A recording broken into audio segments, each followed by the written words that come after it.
A nossa Amazônia é ruim de invadir. Os guerras na selva vão se divertir. Os guerras na selva vão se divertir.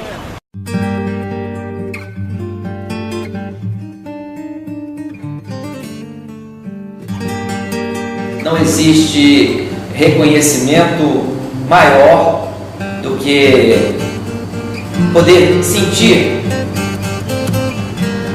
a missão cumprida, aquele sentimento de dever cumprido e sentir na face daqueles que conosco trabalham, aqueles com quem nós apoiamos, sentir no rosto deles a emoção, a satisfação, o reconhecimento pelo trabalho.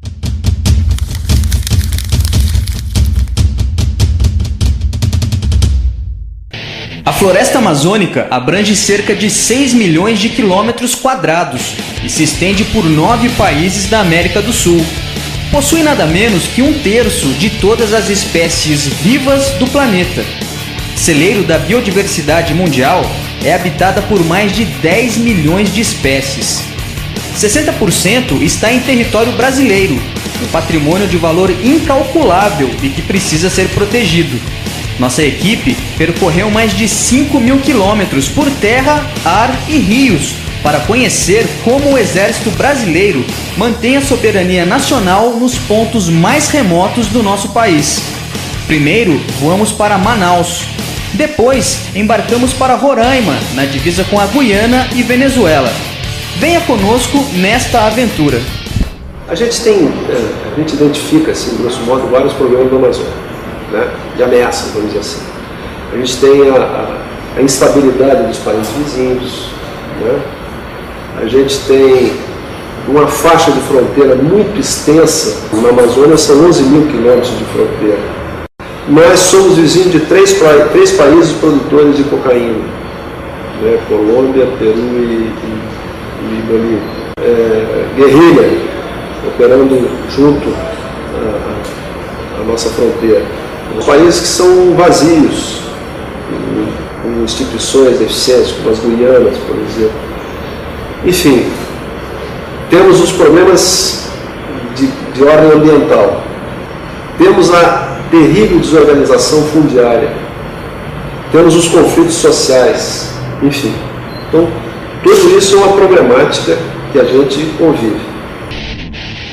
E apesar de todas essas ameaças, a presença do Exército na Amazônia era rarefeita. Na década de 70, apenas 1.000 homens serviam na região. Em 1985, com a implementação do projeto Calha Norte, um programa de desenvolvimento e defesa da região norte, o número subiu para 6.000 combatentes. O reforço, no entanto, aconteceu somente a partir de março de 1991, com a criação do Mercosul. Na época, a força conseguiu levar unidades para aquela localidade. Hoje, 27.000 homens garantem a soberania nacional na região. E mesmo com todos os esforços, o desafio dos combatentes pode ser comparado ao tamanho da Amazônia. É gigantesco. Mas o pior problema é a ausência do Estado. Porque ela é causa de algum desses problemas a que eu me referi, como ele potencializa outros. O Exército representar o Estado, mas não simplesmente representar o Estado. Seria um processo de colonização, vamos dizer assim. Por quê? A unidade do Exército, ela cria condições para que uma população se instale à volta, comece a desenvolver uma atividade econômica, inicialmente sempre muito incipiente, né? Aí isso cria uma estrutura para que outros órgãos do governo venham aí trabalhar. A nossa presença, automaticamente, ela traz junto uma infraestrutura mínima e isso cria as condições para que a população aí se assente e a gente vai vivificando. Esse trabalho a gente faz principalmente na faixa de fronteira, né? Porque nós temos vazios enormes na nossa faixa de fronteira. Às vezes a gente tem mais de 1.000 quilômetros aí, sem nenhuma presença nem da sociedade brasileira, nem do Estado brasileiro. Isso é muito perigoso. Agora que você já conhece as dificuldades de se operar na Amazônia, Saiba como o Exército faz para reduzir as distâncias. Não perca o próximo episódio do Guerra na Selva. Até lá!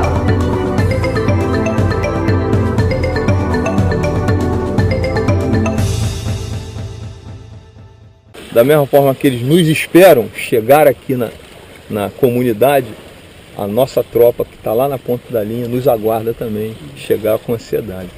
Tá ok? Porque nós transportamos, além dessas coisas todas aí, material, comida, medicamento, né?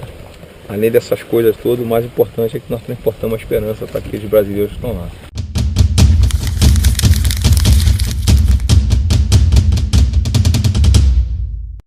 Um país enorme, praticamente 42% de seu território é composto por desertos verdes. São milhões e milhões de quilômetros quadrados, onde o deslocamento entre povoados e pequenas cidades é deficitário. Para quem vive nos grandes centros, é difícil imaginar que o Brasil ainda passa pelo processo de colonização na região amazônica. Neste contexto, a utilização de aeronaves e embarcações é imprescindível para vencer os obstáculos. E para suprir as suas necessidades militares, que podem ser resumidas no lema braço forte e mão amiga, o Exército Brasileiro precisou se transformar.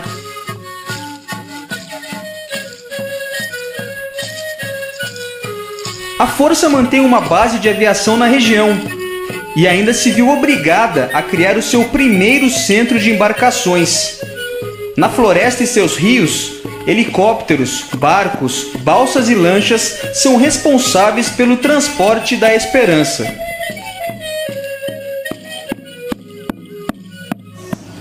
Então, cumprindo missões de combate, apoio ao combate, apoio logístico às operações do Comando Militar, o 4º BAVEX ele está cumprindo a sua missão de defesa da pátria.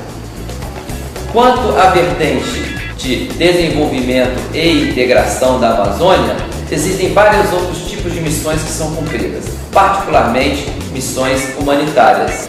E nesse contexto eu gostaria de destacar algumas operações que o 4º BAVEX já participou. Realizou várias operações de busca e salvamento relacionadas a acidentes aéreos. Em 2006, um acidente da Gol, ali na região do Pará, com um Legacy que saía da Embraer, né, para os Estados Unidos, o 4º BAVEX mais uma vez foi chamado. E ele foi a primeira aeronave a localizar os destroços do Gol. Foi uma aeronave Black Hawk do 4º BAVEX. O 4º BAVEX conta hoje com um efetivo em torno de 340 militares. Dispõe de 12 helicópteros, então seus meios aéreos são 12 helicópteros, sendo 4 Panteras, 4 Black Hawks e 4 Cougar. Seja navegando pelos rios da Amazônia ou voando pela floresta, a maior parte desses homens escolheu viver num paradoxo. Para reduzir as distâncias de uma das regiões mais remotas do país, eles deixaram para trás o conforto da família e amigos. Nossa equipe encontrou 2 destes pioneiros, são joseenses, que servem tanto no centro de embarcações quanto no batalhão de aviação do Exército. E aqui na comunidade indígena do Tupé, às margens do Rio Negro, nós encontramos o Tenente Figueiredo, que é de São José dos Campos. O que o senhor tem de mais marcante para falar a respeito dessa experiência? A experiência de poder servir na organização militar onde eu sirvo, que eu posso viajar por todos os rios da Amazônia, conhecer todas as comunidades dos interiores do estado do Amazonas. O senhor tem alguma mensagem lá para São José? A família está em São José ainda? Tá, toda a minha família lá. E qual que é a mensagem que o senhor deixa para eles? Queria dizer que eu estou muito grato, me sinto muito feliz de estar conhecendo esse espetáculo que é a Amazônia, e com certeza um dia eu vou voltar de lá com muitas recordações, lembranças e principalmente experiências para contar para muita gente. Nós falamos do 6º Pelotão Especial de Fronteira, o Iramutã, no extremo norte do Brasil. E o piloto da nossa aeronave é o Major Pinheiro. O senhor é de onde, Major? Eu sou natural de São José dos Campos, São Paulo. Os meus pais moram lá, minha irmã, o meu sogro, a minha sogra. Então tem vários familiares ainda no Vale do Paraíba lá. Uma região muito boa também para se morar. O recado é que, se Deus quiser, no dia 19 de dezembro estaremos aí para passarmos o Natal juntos aí. Selva! No próximo episódio, você vai conhecer como o Exército Brasileiro forma seus guerreiros de selva. Visitamos o Centro de Instrução de Guerra na Selva em Manaus e vimos o porquê o país justifica sua reputação de possuir o melhor curso de operação em selva do planeta. Até lá!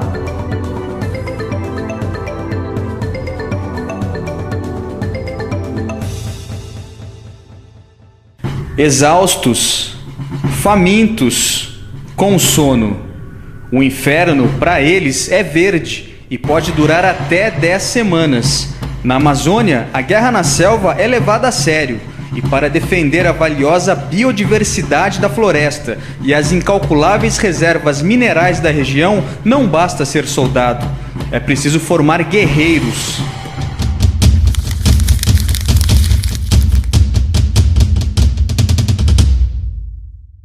O principal aqui que a gente observa mesmo é a liderança, é a capacidade de dar ordens em condições físicas ruins. Vocês viram que eles estão bem cansados, tá?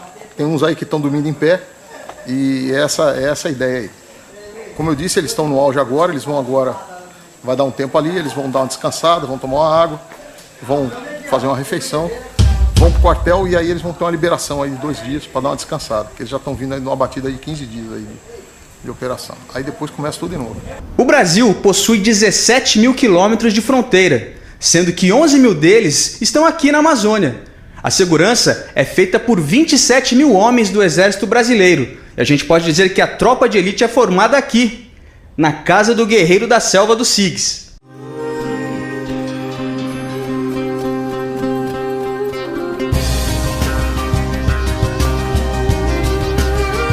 O curso de Guerra na Selva é dividido em 3 fases: Vida na Selva, Técnica e de Operações.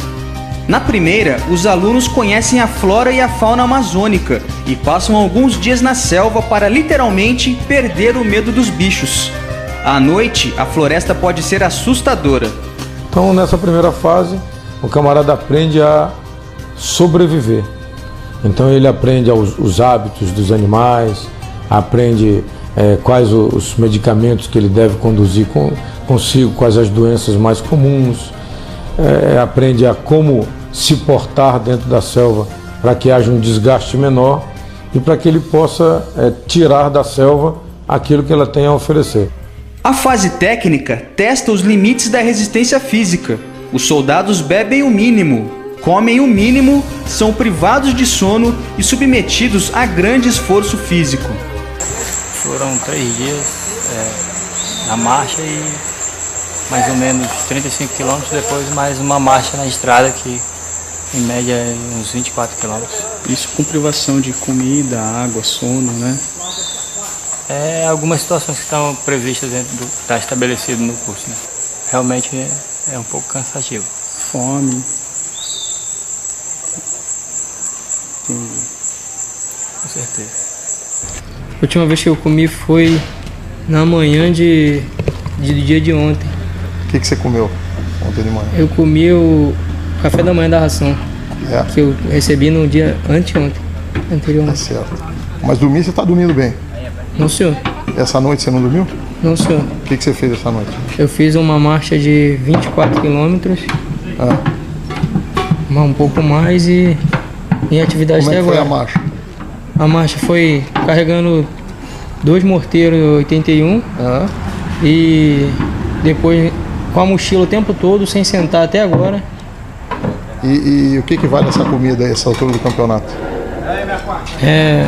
Junto com a satisfação de ter cumprido a missão, mas para também concretizar e comemorar mais uma fase, uma etapa alcançada durante o curso. Eu escalo o neblina pra buscar quem não voltou, pra buscar quem não voltou.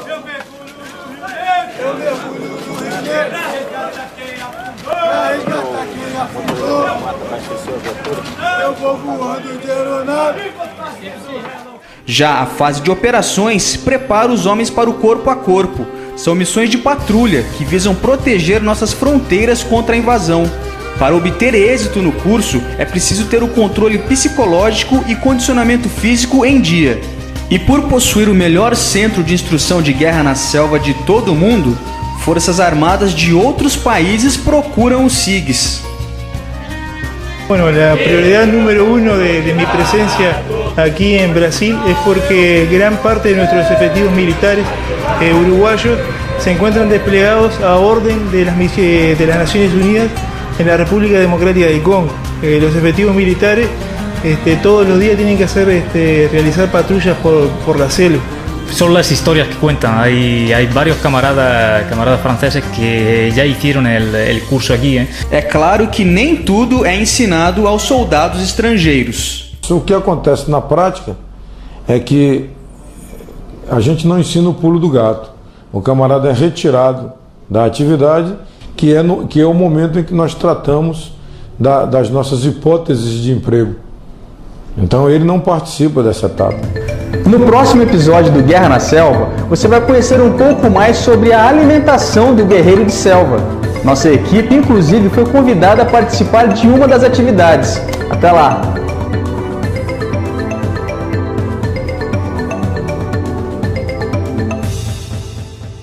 A gente tem um lema, a gente brinca muito, falando que a selva ela é um shopping center. E o nosso facão é o nosso cartão de crédito. Então, ou seja, nós obtemos várias coisas da selva.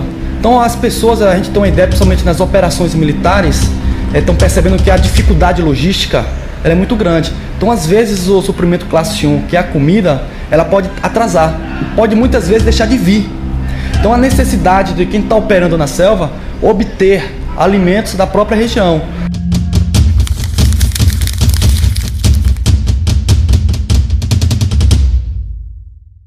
Então nós temos algumas características que identificam se o fruto ele é comestível ou não. Dentre elas, nós temos um mnemônico chamado CAL, C-A-L. Ou seja, se algum fruto ele apresenta cabeludo e ou amargo e ou leitoso, eu evito de consumir.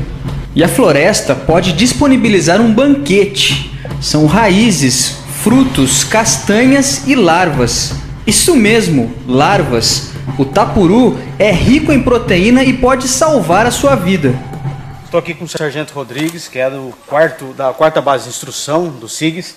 Ele acabou de achar um babaçu e, como vocês podem ver, ele cortou e dentro tem o tapuru, que é nada mais do que a larva do vagalume que desova dentro do babaçu, e ele come todo o coco interno. Por isso que o pessoal da selva, dos SIGs, daqui da região, chama tapuru de coco. E ele é nutritivo, tem gordura, quer dizer, ele alimenta exatamente porque ele come o coco. E como eu prometi, eu vou comer vou pegar até aqui o mais... Ele é bem molinho, ó, vocês percebem, tá vivo. E eu vou comer, vou experimentar. O Rodrigues certificou tem gosto de coco. Vamos experimentar, ó. Vamos morder agora. Ele é duro. Puro coco. Puro coco. Realmente, ó. Ele é durinho em volta, ele tem uma casca durinha. Por dentro tem uma espécie de creme. Coco puro. Delicioso. Recomendo. Agora vamos estabelecer a segurança do local. Aluno 88. Aluno 88, seu responsável pela segurança sul. Parte. Aluno 91. Aluno 91, seu segurança oeste. Parte. Seu aluno 66. Aluno 66, seu segurança da região norte. Pode partir. Vamos lá, aluno 99. Agora a gente vai montar o armamento que a gente pegou aqui do LAN. Apesar de estarem exaustos e famintos, os alunos do curso de Guerra na Selva do Exército Brasileiro são submetidos a 8 oficinas, que têm o objetivo de avaliar a liderança, a coragem, persistência e a capacidade de comandar, mesmo estando sob pressão. Nessa oficina aqui eles estão fazendo uma patrulha de resgate. Então existe um ferido, lá embaixo eles vão lá buscar esse ferido e vão trazer através de uma maca improvisada. Tá? Então, uma oficina também que existe tem um desgaste físico bem grande. Vamos lá ver. Calma aí, o meu comando. Ao braço firme. Ao ombro firme. Vai, já vai sair. Vai devagar, hein? Quem dita o ritmo é a técnica. Vamos lá.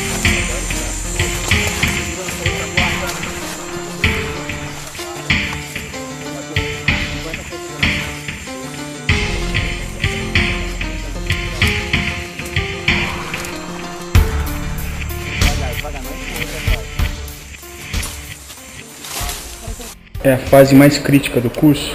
O curso tem altos e baixos, né? Essa fase agora tá mais sofrida porque faz 3 semanas que a gente tá na selva. Então, aí esse exercício agora é um exercício de desenvolvimento da liderança. Entendi. Então, tenta extrair todas as áreas os atributos da área afetiva do militar, tenta desenvolver. Entendi. Então, ele muita perseverança, muita dedicação, decisão. Então, ele debilita bem o militar fisicamente e organicamente para ver o que consegue extrair disso aí.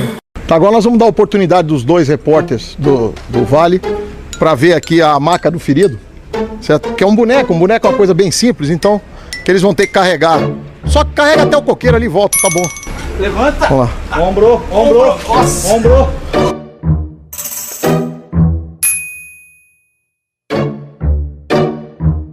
Tá bom, pode botar no chão, Bom, agora já não temos mais um ferido, agora nós temos um morto. Brincadeiras à parte, em 47 anos de vida, a excelência do curso de Guerra na Selva do SIGS o transformou em referência mundial. Até novembro de 2011, foram formados 5.213 guerreiros de selva, que repassam o conhecimento adquirido em seus batalhões. Até o momento, 217 militares da Marinha fizeram o curso. Da Força Aérea foram 64. Nações amigas de diversos países também já enviaram seus soldados para aprender as técnicas de combate na selva. Foram 281 combatentes de países da América Latina, 98 de países europeus, 25 norte-americanos, 13 de países africanos e um asiático. Você sabia que os batalhões de engenharia do Exército Brasileiro são armas indispensáveis para o desenvolvimento da região amazônica? Pois é, são eles que abrem estradas e erguem pontes onde nenhuma construtora quer trabalhar. Não perca no próximo episódio do Guerra na Selva. Até lá!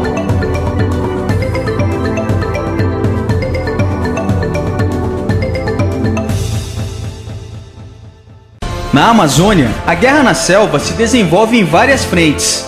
Em regiões remotas, abrir estradas e erguer pontes são tarefas tão importantes quanto a formação dos guerreiros da floresta.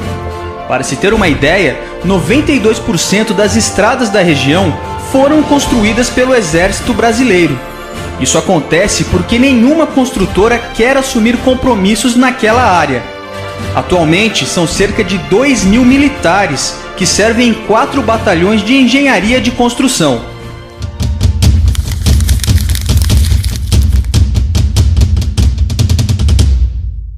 Bem, gente, agora são 5h20 da manhã. Nós estamos aqui às margens do Rio Negro. Vamos fazer uma travessia de balsa de cerca de 1h30 até a cidade de Castanho, onde vamos acompanhar uma das obras da engenharia do Exército.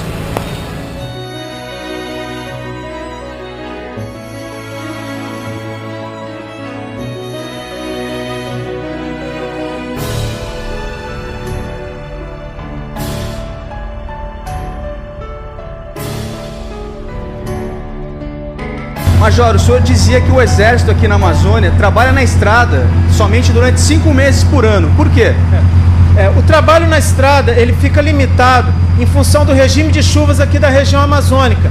Então aqui nós temos um período de chuvas que dura em torno de 7 meses, é chamado inverno amazônico. Então durante esse período o nosso trabalho fica restrito à manutenção e ao planejamento e à mobilização para o trabalho efetivo durante os 5 a 6 meses, mal chega a 6 meses de estiagem, que é o chamado verão amazônico, onde aí sim nós efetivamente trabalhamos na estrada. Após um deslocamento de cerca de 400 quilômetros que contou com mais 2 horas dentro de uma van, nossa equipe viu de perto as obras da BR-319, uma rodovia de 860 quilômetros que liga Manaus a Rondônia. O Exército é responsável pela recuperação de 268 quilômetros da estrada, que ficou abandonada por mais de uma década. Bem, a recuperação da 319 ela é vital para o país, porque ela liga a última região do país que não tem uma ligação rodoviária. É a possibilidade de aumentar essa rede de infraestrutura para a total integração do nosso país. Perfeito. O senhor diria que a estrada acaba sendo um meio democrático ao desenvolvimento? Sim, porque a estrada possibilita aquele pequeno cidadão, aquele cidadão mais simples, transitar com seu carro e percorrer todo o nosso Brasil, né? Então seria o que eu chamo de o meio mais democrático de transporte que nós temos hoje. O Exército também está efetuando a substituição de 60 pontes. Em que isso pode beneficiar o morador da região aqui do entorno?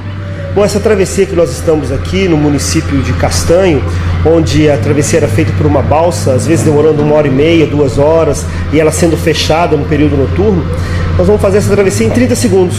Então isso facilita e muito ao trânsito da população, além de não ter a limitação do horário e não ter que se pagar nada por essa travessia. Então a guerra na selva aqui é outra, né, Coronel? A guerra na selva aqui é para o desenvolvimento e progresso do nosso país. Além de facilitar a vida daqueles que vivem nos rincões mais afastados do país, a Força também usa a floresta como um grande laboratório. Para estar pronto ao combate, é preciso testar equipamentos nas condições mais extremas possíveis. Nós temos no SIGS a divisão de doutrina e pesquisa. Então todo o material que é usado na Amazônia é testado lá. Quando a gente quer que aquele material, seja aí qual for, seja submetido a um desgaste maior, aí a gente coloca com os alunos. Tá? Então, por exemplo, no momento, nós temos 5 alunos testando uma rede nova, um sistema de rede nova e um poncho novo também. O Exército está testando um novo fuzil, o IA-2, que deve entrar em operação substituindo o Parafal. Eu converso aqui com o segundo sargento Teixeira. Sargento, qual a diferença básica entre o IA-2 e o Parafal? Basicamente essa arma ela tem várias características que auxiliam o combatente, começando pelo seu peso. Ele é bem mais leve, cerca da metade do peso desse outro fuzil, com a capacidade de tiro maior e se torna mais difícil o incidente e até a utilização dele fica bem melhor nos ambientes hostis de selva. Perfeito. Sargento Wagner, a munição também é diferente, não? Sim, temos o cartucho 762 para o Parafal, né? E o IA-2 que vai substituir esse armamento terá a munição 556, tá? E também a capacidade dele é 30 munições, o carregador, e o nosso Parafal é 20 munições. No último episódio do Guerra na Selva, você vai conhecer como o Exército Brasileiro mantém a soberania do país por meio dos pelotões especiais de fronteira. Os soldados combatem o narcotráfico, o garimpo ilegal e os contrabandistas. Até lá!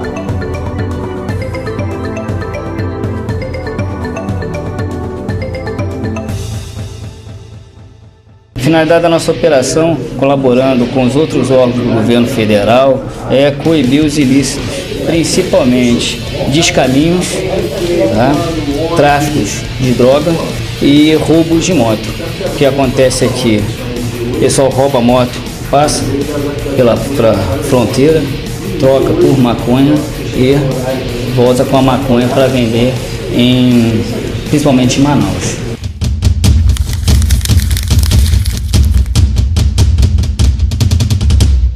Na Amazônia, o termo "na ponta da linha" é utilizado pelo Exército para destacar as tropas que estão em regiões afastadas. Em 11 mil quilômetros de divisa que percorrem 6 estados brasileiros, esses soldados servem em 27 pelotões especiais de fronteira que garantem a soberania do país. Mais que fiscalizar marcos territoriais, esses homens estão permanentemente atentos à situação política de países vizinhos e prontos para enfrentar mercenários, traficantes e contrabandistas. O apoio do Estado é muito difícil chegar aqui, não se faz presente, e o Exército aqui dá desde o dentista para o índio da comunidade, o médico para o índio da comunidade, e a gente tenta trabalhar junto com eles, tá, para poder reforçar essa presença do Estado. O grande problema aqui é a ausência do Estado aqui na fronteira. Esta é a divisa do Brasil com a Venezuela. Deste lado, Pacaraima, em Roraima. Do outro, a venezuelana Santa Helena do Uiarén. Nossa divisa é guarnecida pelo 3º Pelotão Especial de Fronteira, que ainda desenvolve atividades cívico-sociais em comunidades indígenas remotas. Vai tomar 2 vezes ao dia, 12 em 12 horas. Se tomar às 6 da manhã, toma às 6 da noite. Tá bom? Tomar 8 da manhã, 8 da noite. Vai tomar 2 vezes ao dia, vai tomar 10 ml e depois à noite vai tomar 10 ml de novo. Tá bom? Vai tomar durante 10 dias por causa dessa infecção urinária que você está tendo aí. A gente sabe que a gente está trazendo um benefício muito grande para essa população, que é uma população que muitas vezes ela fica excluída de serviço de saúde, né? Então o Exército ele consegue proporcionar para essa população um atendimento, mesmo que seja nessas ações, mas a gente consegue realizar esses procedimentos e tentar trazer uma melhoria na qualidade de vida, né? Já que melhorando a saúde bucal a gente também consegue alcançar esse sucesso. Não é preciso ser um expert no assunto para perceber que o Exército passa por um processo de transformação.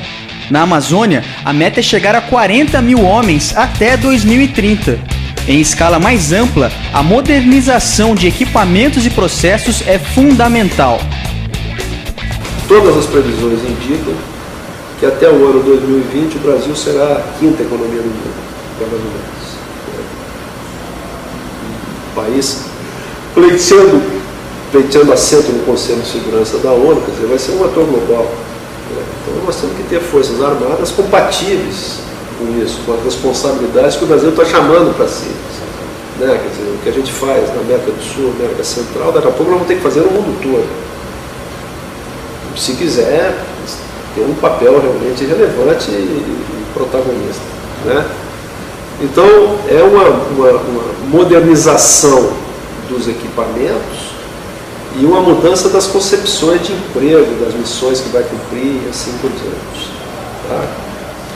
Um dos programas mais importantes nisso é o que a gente chama de SISFRON, é o Sistema Integrado de Monitoramento de Fronteiras, que nada mais é do que uma rede de sensores colocados ao longo da faixa de fronteira e no caso da Amazônia ela aproveita até essa estrutura dos pelotões de fronteira que eu me referi a você. Essa rede de sensores, são radares, são veículos aéreos não tripulados, enfim, todo tipo de sensor, estarão conectados e médio prazo provavelmente com centros de comando, centros de comando e controle, que por sua vez estarão conectados com as unidades operacionais. Estamos chegando ao fim e você viu que a guerra na selva acontece em várias frentes. Durante décadas, o Exército precisou derrubar vários paradigmas para garantir a sua presença nos confins do Brasil. A última barreira a ser transposta, e talvez a mais importante de todas, acontece quando os próprios donos da terra, por vontade própria, decidem ingressar na força. E agora nossa equipe embarca nesse helicóptero Pantera do Exército Brasileiro. Nós vamos voar até o pelotão especial de fronteira de Uiramutã, que fica dentro da reserva indígena Raposa Serra do Sol, que faz a divisa tanto com a Guiana quanto com a Venezuela.